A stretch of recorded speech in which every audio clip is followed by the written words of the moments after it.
Hello, and welcome to the Kansas Cut. My name is James.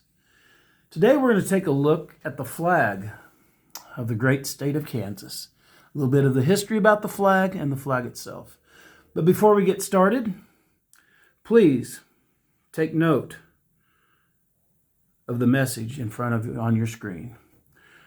A little joke, but I appreciate it. Also, please do all the regular things, please like, subscribe, share this video, leave comments, tell me what you think. I appreciate that. It's very helpful. So, without any further ado, let me remove the message, and then we'll talk about the flag of the state of Kansas. As you see before you now, that is a shot of the state flag. On January 29, 1861, President James Buchanan signed a bill making Kansas the 34th state. So we became the 34th state on January 29, 1861. Now the Kansas state flag was adopted in 1927. I don't know anything about what happened to its little flag parents that had to be adopted, but it was adopted in 1927. It was modified in 1961. The word Kansas was added below the seal in gold there, and that happened in 61. Early on, the state had a state banner. It wasn't shaped like a flag. It was like a hangs down, a banner, and it was hard to fly and never really took off, pun intended. But it had a sunflower on a banner, and it's kind of the state banner, but it was never took off. It wasn't official or anything. So the flag came into existence. So a woman by the name of Hazel Avery, she was a seamstress from Lincoln, Kansas. Hazel Avery. She designed the flag for a 1925 parade. So she designed the flag. It would have been, like I said, of course, without the Kansas. The sunflower and the state seal, though, she did that for 1925 parade. Then on March 21st of 1927, it was officially adopted, as I said, by the Kansas legislators. They made it the official flag in March 21, 1927. Then the modification happened on September 24th of 1961. That's when the word Kansas was added in gold block letters to mark the state's centennial, and also it gave it recognition quickly. Before the word Kansas would have been added, if people see it, they may not know, well, that's the Kansas state flag. That kind of a duh. That made it recognizable just easy to anybody. If you can read English, you'll see Kansas. So those were some of those reasons.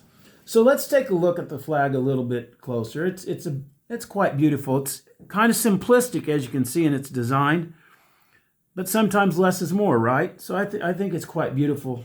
So we understand it's just a blue field, dark blue background.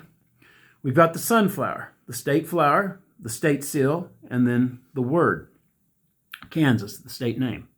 So the sunflower is the official flower of the state of Kansas. If you didn't know that, we have a lot of sunflower fields, and in the summertime when sunflowers are blooming, they are quite beautiful, and they have tasty seeds. We all know that. So the sunflower. Then, of course, like we've mentioned, the state name. So then the seal is where it's a little more intricate, but really it's not that much going on, but a little bit more. That kind of tells more of the story, and that's what we're going to look at. So the first thing we're going to look at, the rising sun, as you see right there, the rising sun behind the hills and the mountains. So what's that represent? The rising sun, it represents the east and a bright future. The east and the future of many things, and so that's what that represents.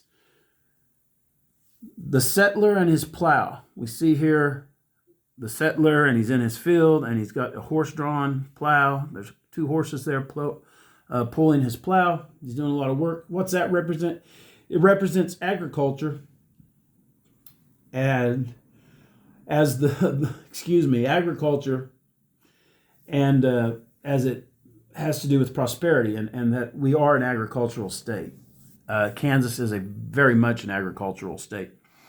Now, don't misunderstand, there are a lot of industries and a lot of other things that come out of the state now, but still, even with everything else, all the airplanes that we know of and all the other lots of things, agriculture still is very large in the state. We have a lot of fields, a lot of farmers, a lot of wheat. That's number one, of course.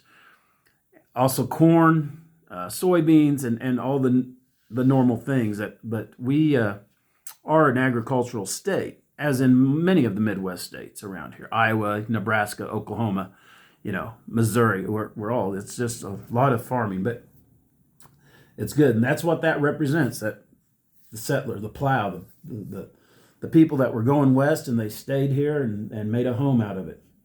The steamboat in the river, right there as you see, that symbolizes early commerce and transportation. Early commerce. Kansas, became the state, like we said, in 1861, and people were going west, and as they came through, they had to go through Kansas a lot of the time, and that represents our commerce, our people selling and doing and helping the people going on. Some would stay, some would move on. And there again, that's sort of related to the wagon train. You see, we got the wagon train going there with the horses and the wagons, and makes me think of the old TV show Wagon Train, But the wagon train signifies westward expansion, people going west. Kansas was originally part of the Louisiana Purchase, and then it broke up with Colorado and other states came out of that. And that represents, we know, westward expansion. Everybody going west, there's gold in them, their hills, as they said, right? And that represents some of the people that went west. People came from the east and went west. Some stayed in Kansas, some moved on, like all states. Now we've got the Indian on horse and a herd of buffalo and another horse.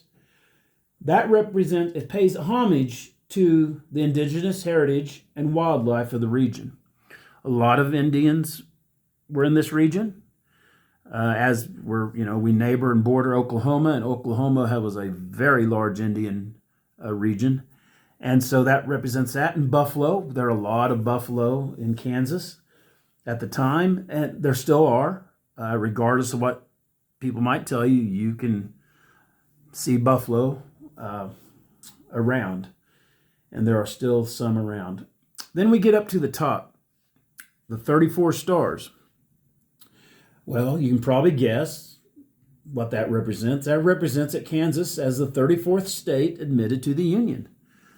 And like I said, so we're not, we're not the middle, we're not first or second or last, but we're the 34th state admitted to the Union. So that's what those stars represent. And then you see in the orange banner above with the white lettering, the word ad astra per aspera. Ad astra per aspera. And that translates to the stars through difficulties. And that has to do with reflecting the state's challenging history and getting going. And it also has to do, I think, with an attitude that I think we have in Kansas, a lot of people, and it's a good way to be. Sometimes something worth having might be difficult getting, or sometimes you have to go through something to get what you need or want. That just is a good thing. It's not bad. It's a challenge, and to the stars through difficulty. And so I think it kind of represents how we are in the state as well. So there you have it. It's a kind of simplistic design, as we said. It's pretty. The dark blue and the gold lettering, and then all those things tied up in the symbol there. I hope you enjoyed the video. If you did, please comment. You can tell me what you think of the flag, good or bad. I hope it's good. You can tell me, compare it to your flag if you're in one of the states. If you're watching this and you're not in the States, the United States, and you can, compare it to your country's flag or your region's flag or wherever it may be. Tell me what you think. You can see it hanging around and flying around in all the normal places and government buildings and the Capitol in Topeka. And we actually have a Kansas flag that hangs on the wall at our local Walmart when you walk in the door. I noticed it just the other day when I was thinking about this video. I looked up and saw it and I went, oh, that's kind of cool. So in a way, it's a simple design, but in a way, it's quite beautiful. And so I hope you enjoyed that. A little brief history of the Kansas flag and the state itself. So, like I said, please do all the YouTube things. I appreciate it a lot, and let me know what you think. And I always like to remind you that no matter what you're going through in life, if you put God and His Son, Jesus Christ, first in your life, everything will be all right. Thank you, and have a good day. Did that one come out all right? I think it did. That's not what I meant to do.